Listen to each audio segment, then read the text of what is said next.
지혜로운 사람이 됩시다라는 제목으로 말씀을 전하겠습니다. 에베소서는 시작의 1장에 하늘에 속한 모든 신령한 복을 받은 사람들이 모인 곳이 교회다.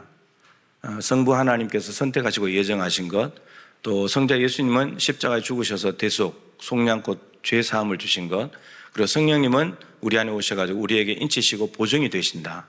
이 삼일체 하나님의 복을 받은 사람들이 모인 곳이 에베소 교회고 지금의 교회다, 이런 말입니다. 그런데 그 복을 받기 전에는 어땠느냐? 2장으로 넘어가서 허물과 죄로 죽었었습니다. 허물과 죄로 죽어 있었다는 거죠. 그리고 어둠에 있었습니다. 그래서 본질상 진노의 자녀였습니다. 그런데 예수님께서 십자가에 죽으심으로, 아까 말씀드린 신령한 복 중에 두 번째, 성자 예수님께서 십자가에 달려 죽으심으로 대신 죄의 심판을 받으심으로써 죄를 사해 주시면서 이제 하나님의 큰 사랑을 받아가지고 허물과 죄로 죽었었는데 허물과 죄가 다 용서되었고, 어둠에 있었는데 빛으로 옮겨졌고, 본질상 진노의 자녀였는데 이제는 빛의 자녀가 되었다. 다르게 말하면 옛 사람이었다가 예수님의 십자가 사건을 통해서 새 사람이 되었다, 이렇게 이야기를 하고 있습니다. 그러면서 오늘 본문으로 연결된 건데, 옛 사람으로 살아가는 사람이 새 사람으로 바뀌어졌을 때는 어떻게 살았나? 지혜롭게 살아야 된다. 여러분, 왜 옛 사람이 어리석은 사람이었고 그렇게 살 수밖에 없었는가? 세 가지를 쫓아다니기 때문이라고 에베소서 2장에서 말합니다.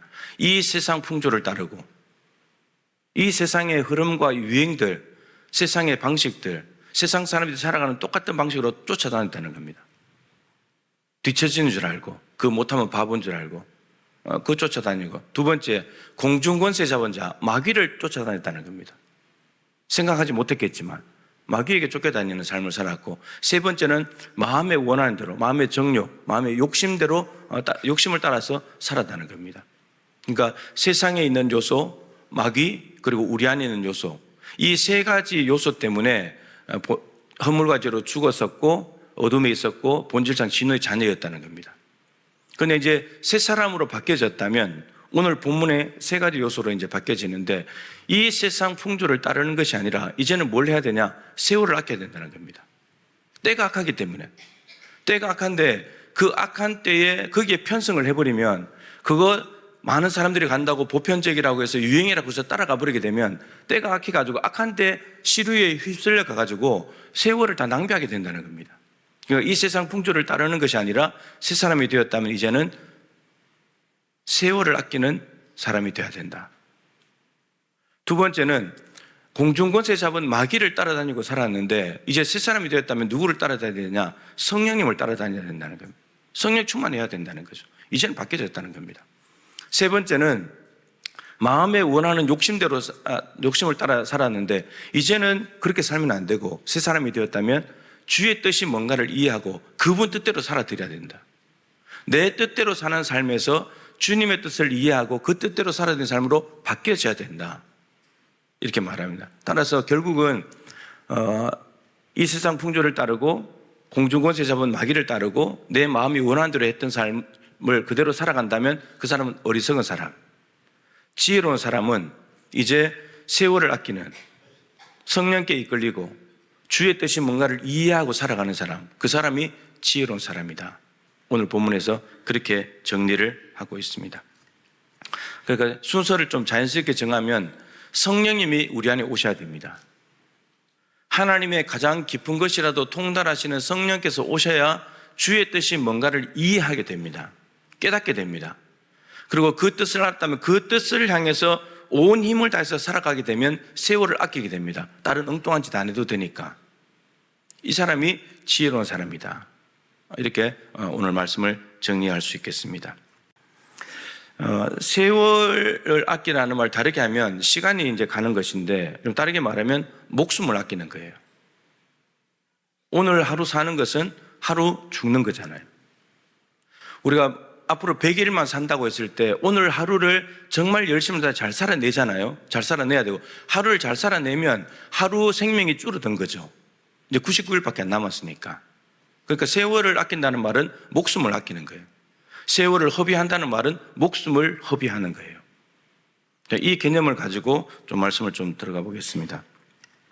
세월과 목숨을 낭비하는 거냐, 아끼는 것이냐, 이것이 이제 참 중요한 건데, 모두가 다 주의 뜻과 연관이 있습니다. 그 주님의 뜻을 알면 세월과 목숨을 아끼는 거고, 모르고 가면, 근데 이 방법은 많아요. 여러분, 세월을 낭비하는 방법은 너무너무 많습니다. 주의 뜻과 연관해서도, 그것만 가지고도. 몇 가지가 있는데, 첫 번째, 주의 뜻이 뭔지 몰라서.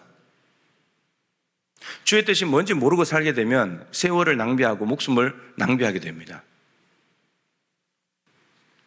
로마서 10장에 가면 사도 바울이 이스라엘 백성들, 자기 민족이죠. 자기 민족의 구원을 위해서 정말 애타게 하나님께 기도하는, 안타까워하는 모습이 나옵니다. 왜 그러냐면 사도 바울은 부활하신 예수님을 만나서 하나님께서 자기를 의롭다고 해주시는 방법이 예수를 믿는 것이라는 것을 알게 되었습니다. 그래서 예수님을 믿는 믿음으로 하나님 앞에 의롭다고 인정을 받은 거죠. 근데 자기 민족 유대인들은 하나님께서 의롭다고 해주는 방법이 예수님을 믿는 방법인데 자기들 나름대로의 방법을 가지고 사는 거예요. 뭘 가지고 사냐? 율법의 의, 율법대로 행하면 의롭다고 해준다고 생각하면서 살려는 거예요. 바울이 이렇게 표현했습니다. 하나님께 대한 열심은 있는데 근데 하나님의 의를 모르고 자기 의를 따라서 산다는 겁니다. 그러니까 예수님께서 3년 공생의 복음을 전하셨고 사도들이 복음을 전했는데 그 시간만큼 유대인들은 시간을 허비하는 거예요. 주의 뜻이 가르쳤는데도 몰라서 구원 얻을 기회를 다 날려버린 거잖아요. 주의 뜻을 제대로 뭔지 모르면 세월을 낭비하게 되고 목숨을 허비하게 된다.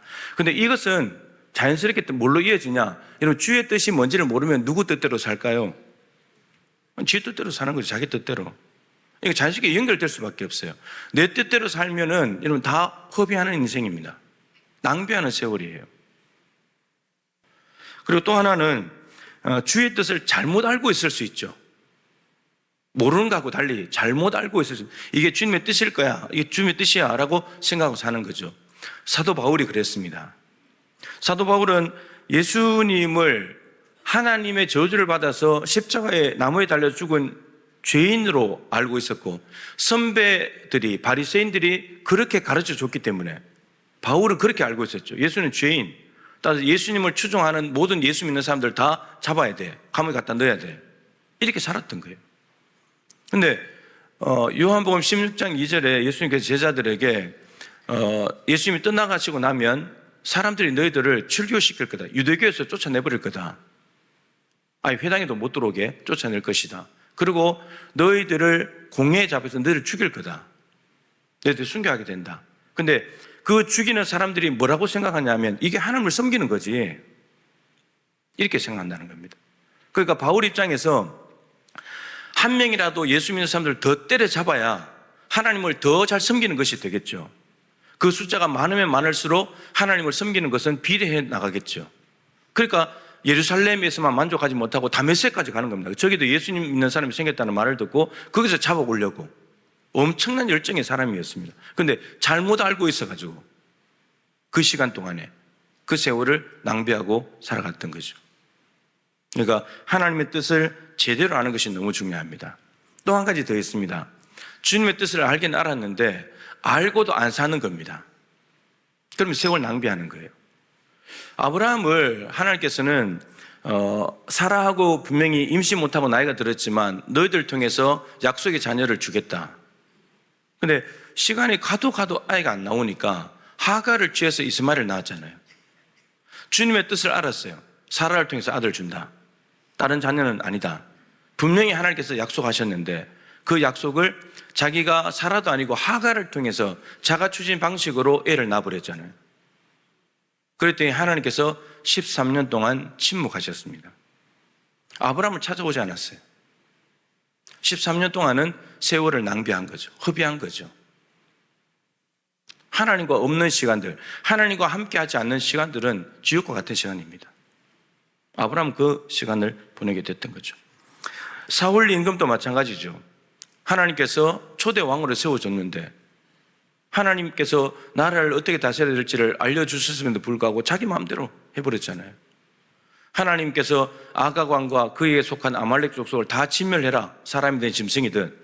근데 가서 일부를 살려오고 일부를 죽이고 왔는데 부분적으로 조금 선별적으로 그거 순종한 걸 가지고 잘했다고 생각하는, 나머지 다 불순종인데 뜻을 알고도 뜻대로 살지 않는. 그래서 사울은 그때부터 폐위를 당했습니다. 너 임금 끝. 근데 임금이란 이름만 가지고 40년 있었던 거죠. 10년 넘게. 다윗이 그때 기름 부음을 받고 10년 동안 이제 고생하면서 하나님께서 다윗을 만들어가기 시작하신 세월이고, 이렇게 된다라고 하는 거죠. 부자 청년이 스스로 예수님께 왔잖아요. 예수님 어떻게 영생을 얻습니까? 영생 얻는 방법을 가르쳐 줬어요. 근데 재물이 너무 많아서 근심하면서 돌아가 버렸습니다. 여러분, 주의 뜻을 안다고 해서, 하나님의 뜻을 가르쳐 준다고 해서 다 그대로 사는 것이 아니더라고요. 그럼 부자 청년은 다시 돌아오지 않았다는 거잖아요. 그 돈 가지고 살다가 망해버린 거예요. 그것은 세월을 낭비하기도 했지만 목숨을 허비해버렸잖아요. 돈의 노예가 됐으니까. 여러분, 너무나 많은 경우가 있잖아요. 이 말은 세월을 낭비하기가 너무너무 쉽다는 거고요. 목숨을 허비하는 사람들이 허다하다는 이야기예요. 여러분, 이게 다 어리석은 사람의 모습들이에요. 세월을 아끼고 목숨을 허비하지 않는 방법은 일단 주의 뜻을 알아야 돼요. 주님이 나를 이 땅에 왜 보내셨는지, 내가 해야 될 일이 무엇인지, 오늘 어떻게 살아가는 것이 하나님의 뜻인지, 그걸 먼저 알아야 되는 거예요. 그리고 알았다면 온 마음과 뜻과 힘을 다해서, 요즘 흔히 하는 말로 영혼을 갈아 넣듯이 온몸을 갈아 넣어서 그 일을 위해서만 집중하고 헌신하는 삶, 매진하는 삶. 그래야 그 세월을 아끼는 것이고 그 사람이 지혜로운 인생이 된다는 거죠. 주의 뜻을 알아야 됩니다. 에녹은 하나님이 먼저 에녹과 동행해 줬더니 에녹이 하나님과 동행했습니다. 무려 300년을. 그러니까 하나님이 뭘 기뻐하는지 에녹은 아는 겁니다. 하나님과 함께하는 시간을 내면 낼수록 하나님이 기뻐하시는 거죠. 그러니까 300년을 하나님과 하면 살아가는 겁니다. 성경에는 딱 그렇게만 적어놨어요. 하나님과 동행하는 사람이었다. 에녹에게 있어서 제일 중요한 가치는 하나님과 함께하는 것. 다른 어떤 일보다도. 그러니까 단순하고 초점 잡히고 집중하는 삶을 살 수 있는 거죠. 주의 뜻이 뭔지를 알게 되니까. 주의 뜻이 뭔지를 모르게 되면 엉뚱한 일을 하게 된다는 겁니다. 에녹은 300년을 거기에다가 헌신했습니다. 노아는 홍수로 세상을 심판할 것이니까 방주를 지어라. 노아는 100년 동안 방주 짓는 일을 선택하고 거기에 집중하는 삶을 살았습니다. 100년 동안은 정말 세월을 잘 사용한 것이고 목숨을 잘 사용한 거죠. 하나님의 뜻을 받들어 섬기는 일이었고 그것이 곧 가족을 살리는 방주가 됐기 때문이잖아요. 바울도 부활하신 예수님을 만나고 난 뒤에 자기가 이 땅에 왜 사는지, 뭐 때문에 사는지를 알았기 때문에 그 일을 위해서 살아갑니다. 20년 동안 16,000km를 다니면서. 이 세 사람 보세요. 한 가지 일에 300년을, 100년을, 20년을 그냥 올인하고 집중하는 거예요. 300년을 살아도, 100년을 살아도, 20년을 살아도 이들은 세월을 아낀 사람들이고 목숨을 정말 귀하게 사용한 사람들이고 지혜로운 사람들이죠. 세상 사람들 볼 때는 바보 같아 보일 겁니다. 뭐 그거 한다고 그거 100년 동안 그거 하나 짓고 있어? 그게 뭐라고? 그렇게 생각할 수 있죠. 박해를 받으면서 뭐하러 그렇게 20년 동안 돌아다니냐고. 편하게 살지. 그럴 수 있지만 오히려 그런 사람들이 다 어리석은 사람들이고 정말 귀중한 가치를 알고 한 가지에 집중해 살아가는 그 사람이 지혜로운 사람이 되는 거죠. 혹시 실패한다 하더라도 다시 일어나서 그 길을 걸어가는 것이 중요합니다. 주의 뜻대로 살다 실패했을 때 그냥 엉뚱한 길로 가룟유다처럼 가버리지 말고 다시 돌아오면 되잖아요. 베드로가 예수님 불렀을 때 떠났다가 예수님 잡혀가니까 부인하고 도망갔다가 다시 찾아오셔서 다시 양을 치라고 하니까 다시 따라 나섰잖아요. 그러면 되는 거예요. 근데 가룟유다는 따라 나서다가 돌아가서 끝나버렸잖아요. 그건 어리석다는 거예요. 근데 갔다가 다시 돌아왔다 하더라도 다시 떠나면 되는 거죠. 이 사람은 이제 베드로는 더 이상 세월을 낭비하지 않게 됩니다. 지혜로운 사람이 목숨을 귀하게 여기고 엉뚱한 일에 낭비하지 않고 아끼는 사람이라고 말씀드렸는데 이제 조금만 더 생각해 보겠습니다. 돈이라는 것을, 돈을 아끼는 방법은 뭡니까? 돈을 아끼는 방법은 이런 거죠. 쓸데없는 일에 안 쓰는 거예요. 소극적으로는. 그리고 적극적으로는 분명히 돈 써야 될 일에는 쓰는 거예요. 그러니까 무조건 돈을 아낀다고 해서 안 쓴다고 해서 돈을 아끼는 게 아니죠. 불필요한 일에 쓰지 않고 써야 될 일에는 쓰는 거, 그게 돈을 아끼는 거 아닙니까? 시간도 마찬가지예요. 불필요한 일에 시간 안 쓰는 거예요. 그리고 시간을 사용해야 된다. 그러면 시간을 쓰는 거예요. 이게 시간을 아끼는 거고 세월을 아끼는 겁니다. 손흥민 선수의 아버지가 그런 말 하더라고요. 돈은 저축해 놓을 수 있죠. 통장에 저축해 놨다가 필요하면 꺼내 쓸 수 있잖아요. 근데 시간은 그렇게 못 한다는 겁니다. 내가 오늘 20시간만 살고 4시간 저축해 놨다가 1년, 한 달 뒤에 4시간 더 끄집어내서 하루 28시간 살아야지. 그거 안 됐다는 겁니다. 시간은 그냥 지나가 버리는 거예요. 그러니까 잘 살아야 된다는 말이죠. 그렇게 자기 아들을 훈련시켜가지고 세계적인 선수로 만들었거든요. 여러분, 목숨을 아끼는 것도 마찬가지예요. 쓸데없는 일에 목숨 허비하지 않는 거예요. 그리고 목숨을 써야 될 만큼 귀한 일이 있다. 그러면 그게 또 목숨 쓰는 거예요. 이게 목숨을 아끼는 방법이다라고 하는 거죠. 따라서 이런 목숨을 아끼는 방법은 목숨보다도 귀한 일에다가 쓰는 거예요. 목숨보다 귀한 일에. 이런 귀하다는 것을 저는 이렇게 생각해 봅니다. 바꿀 수 있냐? 바꿀 수 있냐 없냐? 그걸 가지고 귀하다 이렇게 좀 기준을 가져서 줄 건데, 이 볼펜 100만 원을 줘도 저는 바꾸지 않습니다. 왜냐하면 이 볼펜은 세계에서 하나밖에 없거든요. 그냥 평범하게 보이죠. 근데 이 볼펜은 제 제부가 아니라 동사가 자기 취미로 공방을 하는데 공방에서 직접 다 깎아가지고 만드는 볼펜이고, 여기에 이정환 목사라고 쓰여져 있어요. 세계에서 하나밖에 없어요. 뭐 또 만들 수는 있겠지만 하나밖에 없어요. 안 바꿔요. 그러니까 바꿀 수 있냐 없냐에 따라서 100만 원하고 볼펜하고 바꿀 수 있다 그러면 어느 게 더 가치가 있는 거예요? 100만이 더 가치가 있는 거죠. 바꿀 수 없다면 볼펜이 더 가치가 있는 거예요. 그러면 이게 내 목숨이라고 한다면, 내 목숨을 바꿀 수 있다면 그게 더 가치가 있는 거죠. 못 바꾼다면 내 목숨이 더 가치가 있는 거예요. 그럼 우리가 목숨을 아끼는 방법은 내가 내 목숨을 적어도 바꿀 수 있는 무엇인가를 위해서 사는 거예요. 그럼 내 목숨도 귀해지고 그것도 귀해지는 거죠. 저는 그것이 두 가지밖에 없다고 생각해요. 하나는 예수 그리스도. 나 같은 죄인 살리시려고 거룩하신 자신의 몸 전부 생명을 내어주셨잖아요. 나 하나 살리려고. 예수님이 내 생명하고 바꾼 거예요. 그러면 뭐가 더 귀하다는 거죠? 내 목숨이, 이 죄인의 생명이 더 귀하다는 거예요. 죄 없는 예수님의 생명을 나한테 주셨으니까. 그럼 이 목숨을 그렇게 귀하게 여기신다는 거죠. 그러면 이렇게 귀한 목숨을, 귀하게 여기시는 목숨을 엉뚱한 일에 쓸 수 없잖아요. 목숨보다 더 귀한 예수님을 위해서 나도 다시 되돌려 드려야죠. 예수님을 위해서 바꿀 수 있으면 정말 목숨을 귀하게 허비하지 않고 아끼지 않고 사용하는 거다. 두 번째, 주님께서 나에게 맡기신 일, 하라고 주신 일. 너무나 연약하고 부족하지만 주님께서 주님의 영광을 위해서 나에게 어떤 일을 맡겨주셨다면 그거 정말 종으로서, 종은 주인을 위해서 사는 사람 아닙니까? 생명 걸고 일해야죠. 예수 그리스도와 그분이 주신 일 외에 목숨을 걸 만한 일들은 없습니다.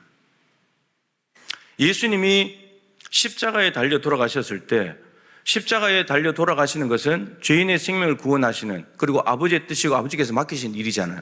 그래서 자기의 생명을 십자가에 내줘버려요. 아버지의 뜻이 더 귀하니까. 예수님 목숨보다도 아버지의 뜻을 이루고 죄인을 위해서 생명 주는 게 더 귀했기 때문에 자신의 목숨을 갖다 던져버린다고요. 이스라엘 백성들이 오병이어 기적을 행했을 때 왕으로 삼으려고 했죠. 여러분, 예수님은 이 땅에서 유대인의 왕이 되는 것이 생명을 허비하는 거예요. 십자가에 죽는 것이 생명을 아끼는 거예요. 아버지의 뜻대로 사는 거니까. 이 유대인의 왕이 되는 것은 하나님의 뜻이 아니니까. 만왕의 왕이신데, 온 천지 만물 우주의 왕이신데 이스라엘 한 민족의 왕으로 되는 거, 그걸로 예수님은 안 되는 거죠. 예수님을 잘 못 나타내는 거죠. 여러분, 그런 것들이 이 땅의 영광을 취해버리는 것이, 거기에 생명을 갖다 바치는 것이, 그게 생명을 허비하는 거고, 아버지의 뜻을 위해서 생명을 내놓는 것이 오히려 생명을 아끼는 것이다. 역설적인 거죠. 바울도 주 예수께 받은 사명, 곧 하나님의 은혜의 복음을 증언하는 일을 마치려면 나의 생명을 조금 더 귀한 것으로 여기지 않는다. 주님이 죄인 중에 괴수, 교회를 박했던 자기를 구원해 주시고 사도라는 직분을 맡기셔서 복음 전하게 하신 일이 너무나 귀했기 때문에 내 생명조차도 귀한 것으로 여기지 않는다. 그게 훨씬 더 귀하다. 귀중함으로 따진다면 그게 훨씬 더 귀하다. 내 생명 들여버린다는 거예요. 그래서 바울이 나는 살아도 주를 위해 살고 죽어도 주를 위해서 죽는다. 그래야 내 것이 사나 죽으나 내가 주님의 것이 되기 때문에. 이게 바울의 삶이었습니다. 그러니까 이런 사람들은 무엇을 위해서 살아가야지 세월 아끼고 목숨을 아끼는지를 아는 거예요. 어떻게 사는 것이 지혜로운 것이 아는 거예요. 시몬과 안나가 누가복음 2장에 있는데 저는 생각할수록 이 안나가 나이를 계산하면 105세인데 시몬은 나이가 없거든요. 근데 안나하고 같이 적어 놓은 이유는 그 정도 연배는 될 거라는 거죠. 근데 그분이 100년 넘는 세월을 살아오는 동안에 많은 일들이 있었을 텐데, 물론 이스라엘 억압을 당하고 압제 속에 살았지만, 그런데 105세가 된 안나와 시몬 할아버지 할머니를 왜 성경에 적어 놨을까? 그들이 한 일은 성전에서 기도하는 것밖에 없었는데, 노년의 삶을 적어 놨어요. 젊을 때 뭘 좀 하던 걸 적어 놓지. 여러분, 성경에는 어릴 때에 일어났던 일들에 대해서 적어 놓은 사람이 있는가 하면 젊을 때, 중년이 되었을 때, 그리고 노인일 때, 이 다양한 계층의 사람들의 일을 적어 놓은 것은 이 계층이 될 때마다 할 수 있는 일이 있다는 거죠. 시몬과 안나는 아기 예수님이 마리아 품에 안겨서 왔을 때 그 아기를 보면서 메시아인 걸 알아차린 유일한 사람이에요. 다른 사람들은 못 알아봤습니다. 많이 말씀드렸잖아요. 아기를 보고 아기를 보는 사람이 있는가 하면 아기를 보면서 메시아를 보는 사람이 있다고요. 시몬과 안나는 똑같은 아기를 봤지만 메시아를 본 거예요. 시몬이 아기 예수님을 갖고 내가 내 눈에 주의 구원을 보았습니다. 아니, 예수님이 뭘 했는데? 로마의 압제로부터 로마 군병을 한 명 때려잡기를 했습니까? 나라를 구했습니까? 품에 안겨서 엄마 젖 먹으면서 우는 애에 불과한 건데 시몬의 눈에는 하나님이 보내신 구원자로 보였다는 겁니다. 안나도 마찬가지였고 사람들에게 그에 대해서, 아기 예수에 대해서 전하기 시작했거든요.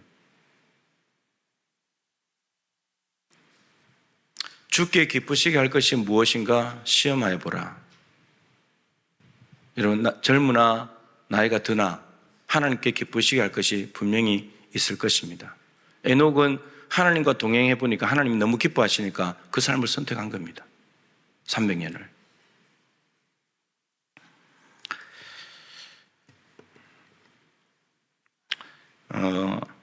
한 번 사는 인생입니다. 한 번 왔다 가는 거잖아요. 다시 오지 않잖아요. 잘 왔다가 가면 얼마나 좋겠습니까? 그리스도의 심판대 앞에 서서 착하고 충성된 종이라고 칭찬받을 수 있으면 좋겠습니다. 남아있는 2025년도 하반기 기도하시는 가운데 성령 충만하고 성령 충만한 가운데 주의 뜻이 뭔가를 깨달아서 하루하루 그 삶을 위해서 올인하고 헌신하며 살아간다면 정말 하나님께 영광을 올려드리고 이 땅에서 지혜롭게 사는 인생이 되지 않겠습니까? 이러한 삶이 여러분들의 삶이 될 수 있기를 축복합니다.